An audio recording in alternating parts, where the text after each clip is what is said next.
Welcome back this morning. We are cruising to Belmont Craigen for this morning's Jump Start because it's home to the upcoming Larry's Legacy Sale. Jackie Kostek joining us live there where hundreds of collectible cars and road art are coming up for auction. Hey, Jackie.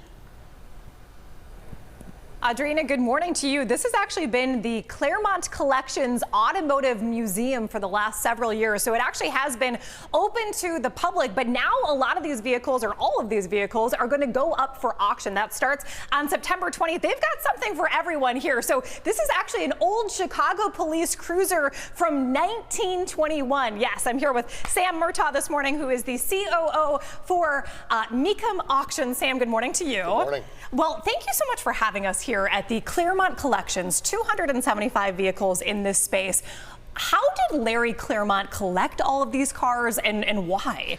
Yeah, Larry started collecting in his early 80s, I believe, and all the way up until he passed away a few years ago. And, you know, as you can see from the wide variety of what's in these buildings is, you know, he had an eclectic taste. He went after what he loved, or, you know what, and that's very much how, you know, most collectors operate. You know, they buy what they, you know, they have memories of or what they wish they would have had when they were a kid. Yeah. And this is just a culmination of all that. Yeah, I love his story too. He was a real estate developer here in Chicago and did not start collecting cars until he was 80 years old. Collected them until he passed away when he was 94, which was just a few years ago.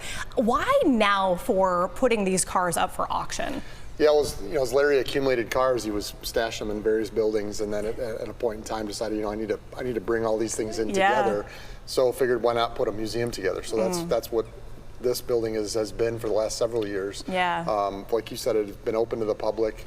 You know, after Larry passed, you know, the operating cost to keep this thing going is quite expensive. Right.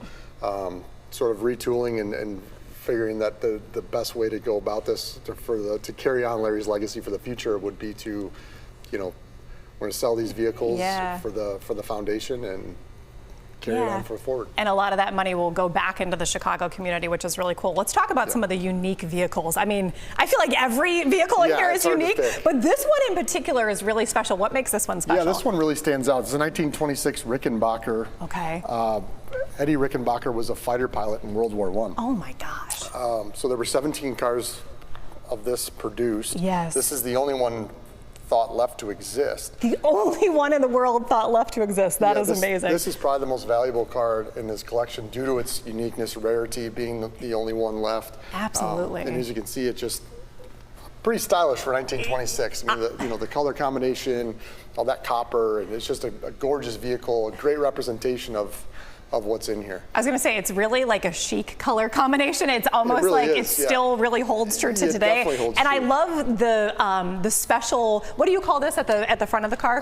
The mascot. The mascot. Yeah, so as an airplane, you know, which fits for, you know, him being a fighter pilot. Yeah, I absolutely love that. What are some of the other unique vehicles? I mean, I understand there's celebrity vehicles. There are vehicles that were in movies, really popular ones that a lot of people probably have seen. Yeah, there's really there's all sorts of different collections within this collection. There's a room full of micro cars. There's a room full of Jeeps. There's a muscle car room. There's a handful of movie car replicas like a Batmobile and Scooby-Doo van. Yeah. And, there's even a Bentley back there that was previously owned by Michael Jordan. So there's a lot of Chicago tie in here. Obviously, as a lifelong resident of Chicago, a lot of his memories over the years are Chicago-based. So, you know, as you start out with the police car, and he's got a little room full of Chicago police and fire memorabilia. Just it's a cool place to hang out. Awesome. Sam, thank you so much for your time this morning. Really appreciate it. Really appreciate it. And this is really, folks, last opportunity over the next couple of weeks to come here and check out some of these cars. They've got a couple opportunities before the auction begins that are really an auction preview, but the auction begins on September 20th. So come check it out. Audrina, back to you. All right, Jackie, thank you so much.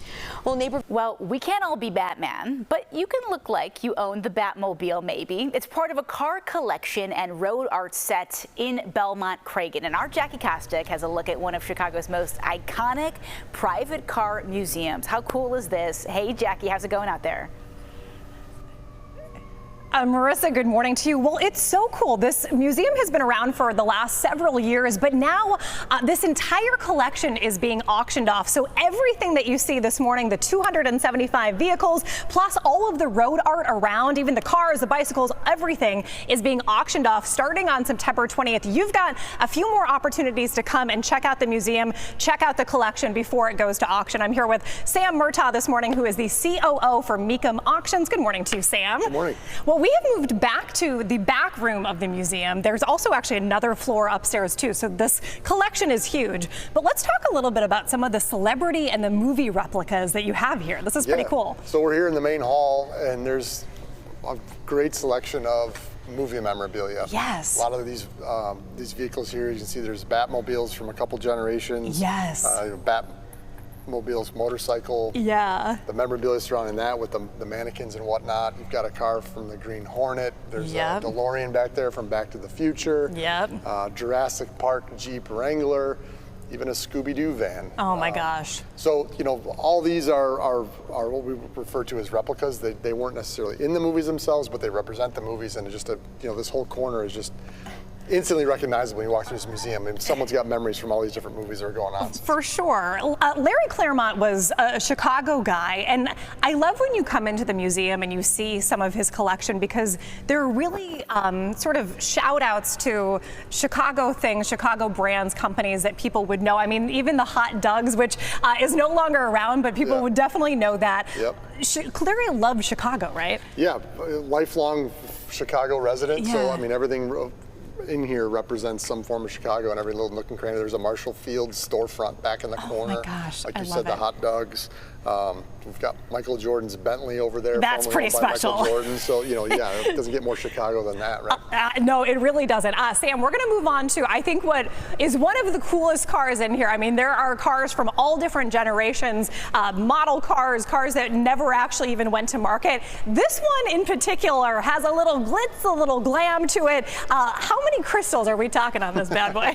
Well, I was trying to count them earlier before we got on here. I stopped. I got 30,000 on the hood. 30,000, okay. But I think there's supposedly over somewhere around 1 million crystals on this thing. Oh my gosh, So Swarovski crystals, yeah, pretty special. Rolls Royce by itself has got some bling to it, just in the name itself. I'd say so. Add 1 million crystals to it, I'd say it's probably the... You're not going incognito in this car at all. Yeah, if you're trying to lay low, don't want to drive this car. Don't ride around in this, yeah. Right. Sam, thank you so much for your time this morning. This is the Klairmont Kollections Automotive Museum, but this entire collection is going up for auction on September 20th through Mecum Auctions. So a pretty cool opportunity to come check these cars out. And if you happen to be in the market, well, you can bid on one of these bad boys. Marissa, back to you. Wow, the nostalgia just by watching that, Jackie. I think you'd look good in that rhinestone car. I'm just saying. I know. It looks great. Oh, thank you. The glitz and glam. Yeah, right. I'll take any Rolls Royce, really.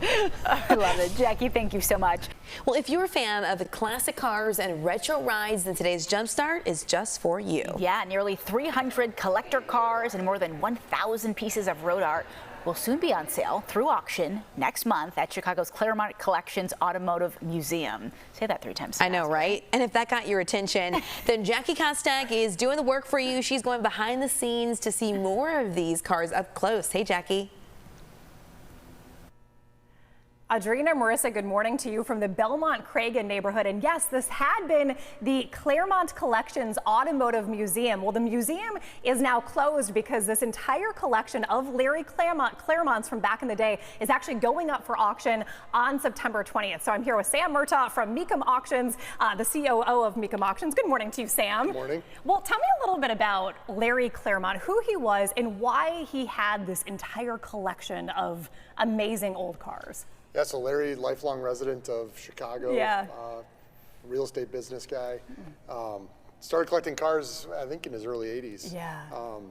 And really, as you walk through the museum, you can see just how eclectic of taste he had. But you know, really everything. He's got a lot of Chicago ties, things that when people collect cars, they typically go after not only vehicles themselves, but the memories behind them. Yes. And it's very evident in Larry and his memories of not only the Chicagoland area, but just in his life throughout and the automobile. So there's a lot of stuff going on here. It's actually amazing to me that he didn't start collecting these cars until he was in his early 80s. He died in his early 90s. So he collected about 275 cars. We're actually in the muscle car room right now, which, like you said, brings back a lot of memories for people, a lot of memories associated with these kinds of cars. Can you tell me first just what a muscle car is to make sure that people know what kind of genre and decade we're talking? Sure. So muscle cars typically it refers to, you know, an era of time, 65 to 71. And really it was a horsepower battle between the big three, between General Motors and Ford and Chrysler. Yeah. And so, you know, everyone was competing for the fastest car and the smallest, you know, lightest body possible. And so the result of that is, you know, a whole lot of makes and models of high horsepower cars from that era. I think a lot of people, when they come into this room, would feel something about the cars they're seeing. I mean, you also have to love all of the shades of colors that all of these cars come into. That's pretty really, you know, special. Mopar, Dodge, and Chrysler specifically, that, you know, were known for their loud colors. You know, the purple, yellow, and orange and green, and that, and really loud stuff. And you know, back then you could spec your cars out in so many different options, and engine options, and colors, and interiors, and that. So the result of that was some really cool, unique vehicles from that era. Yeah, I love this purple one right here, and the bright red is classic too. It's not just cars though that are going up for auction on September 20th as part of Larry's legacy, but also all of this road art, which if you want something that might be going for a slightly lower price, some of this road art might be for somebody out there, right? Yeah, there's thousands of pieces of road art here. It's amazing. The great decorative items to, you know, complement a car collection, or if you just have one car in the garage and you want to decorate that area for that car and theme it out in that room or whatever, or man cave or whatever you might have. Yeah. It's a good opportunity to get your hands on some things, neon signs, you know, event posters from years and years of Larry collecting those. Yeah. There's so much in here to take it all in. It's a little bit overwhelming when you first walk in. 100%. You know, dive in and focus. But exactly. Well, Sam, thank you so much for your time this morning, thank you. just taking us all over. This museum is actually 2 floors, but again, it is now closed to the public, but you still have an opportunity to come in and see all of these items, all of the cars and the road art the weekend before September 20th. So it's the 13th and 14th. They're having a preview, so folks can come in. It is a ticketed event, but it's only $20. You can come check out the cars and decide if you potentially want to bid on any item here. Ladies, back to you. All right, Jackie, thank you. And again, the Larry's Legacy Auction Sale is September 19th through the 21st at Klairmont Kollections Automotive Museum in Belmont Craigen. Bidders can register ahead of time online at mecum.com or in person. It's mecum.com.